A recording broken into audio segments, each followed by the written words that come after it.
Small planet, big problems. Australia has the worst record for mammal extinctions of any country in the world. 29 species lost in the last 200 years, despite millions of dollars and thousands of community hours protecting our native plants and animals.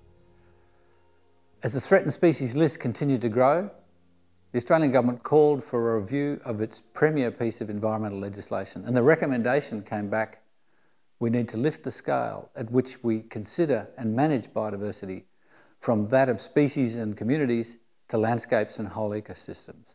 The question is, how do we do this? At the Landscapes and Policy Hub, we set out to do that by picking two very different regions. A valley, a mountain range, one publicly owned, one privately owned. One is heavily forested, the other heavily cleared. One with the only snow-capped peaks in the country, the other a landscape that's been lived in for thousands of years and farmed since the earliest days of European settlement. One sparsely populated and managed by 3 national park agencies.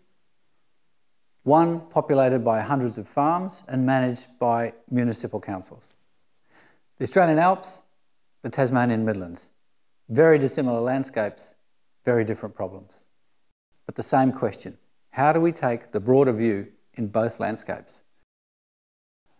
So we set off in a bus with 30 researchers and met many people and listened to what they had to say. At Kosciuszko National Park, we met the Chief Ranger, Dave Darlington. His message was blunt. He said, you just want to study mountain pygmy possums and native plants and work out what's going to happen to them under climate change. Meanwhile, we got a tide of deer and feral horses coming over the border, and a wall of fire coming up from the foothill forests every summer, and a carpet of weeds coming over the high plains, and no one wants to work on them because they're not sexy enough. In the Midlands, we met farmer Julian von Bibra, and he told us about the 3 big issues facing the Midlands. Agricultural incomes declining, leaving farmers less opportunity for conservation, and conservation programs that prescribe what farmers can and can't do, rather than setting goals and leaving them to work out the best way to do it. And an irrigation scheme that offers opportunities for farmers, but a potential source of stress for river systems. So we saw the land through their eyes.